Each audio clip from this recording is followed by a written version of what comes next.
Hey, so today's tutorial is all going to be about how to get a 12-string acoustic sound on your tracks without actually having to go out and buy a 12-string acoustic guitar.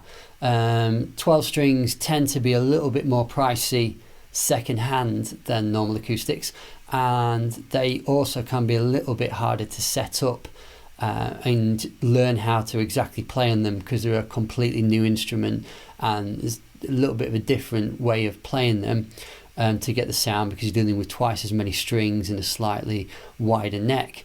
But the way I'm going to show you today is a way of cutting corners, and I think it's really interesting, and it creates some really interesting sonic possibilities in your recordings too. So the guitars that we're going to be using to create this sound today, number one is my trusty Tanglewood acoustic. There's nothing that special about it. And the second guitar we're going to be using is this little tiny travel guitar, little Washburn travel guitar here. It's only dead tiny.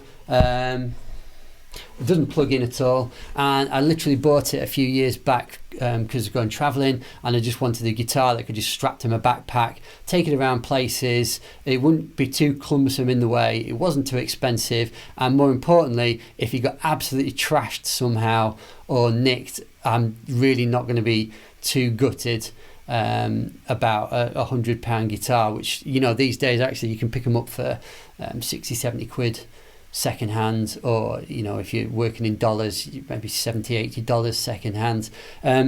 But you don't actually have to have one of these. I just showed it because it was a guitar that I had lying around in the studio that I did this specific thing, and I'm going to show you how to do. If you don't have handy travel guitar, just any second-hand guitar, you can literally pick second-hand acoustics up for absolutely nothing these days.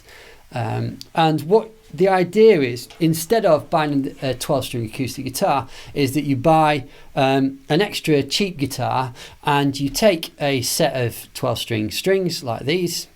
Let me see if you can. Aha, there you see.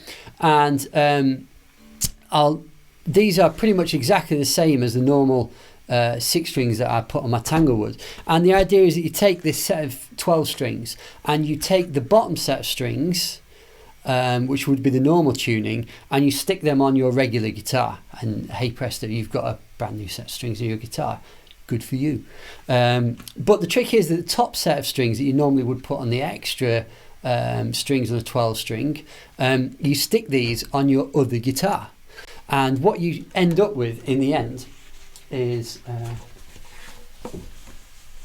this. You end up with an E that's an octave up, you end up with an A an octave up, D, G, and then the B and the E, like they would be on a 12 string, are tuned the same as the B and the E, so they double up the B and the E.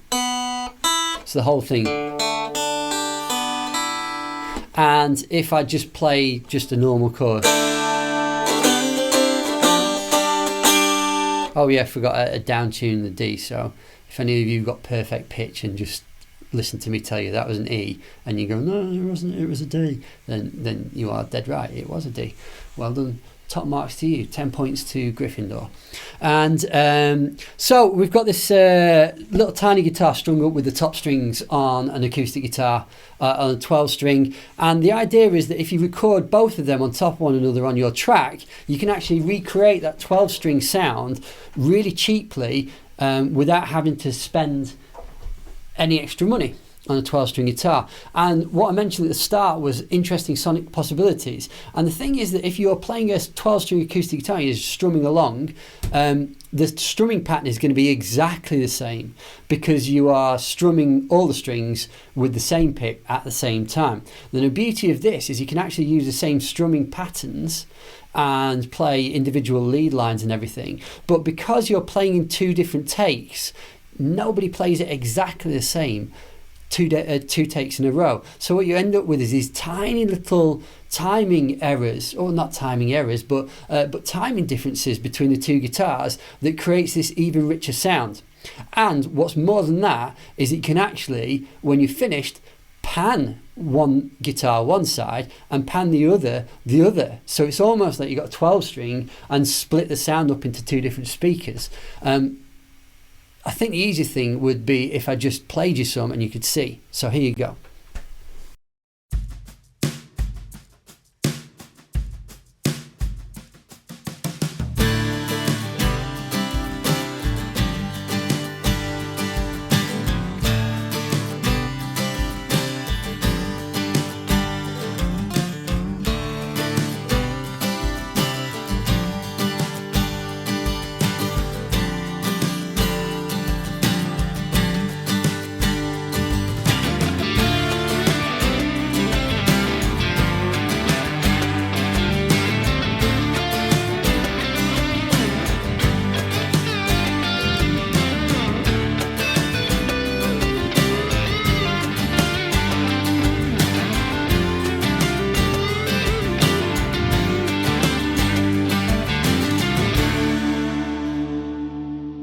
Hey, so hopefully that's given you a few ideas and you can see what that sounds like in a mix too.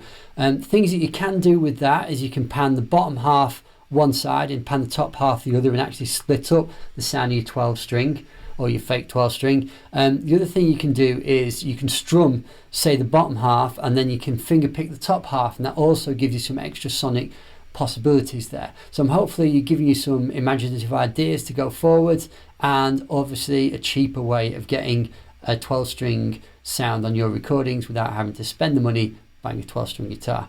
If you enjoyed the video, please subscribe and there'll be more videos soon. Thanks.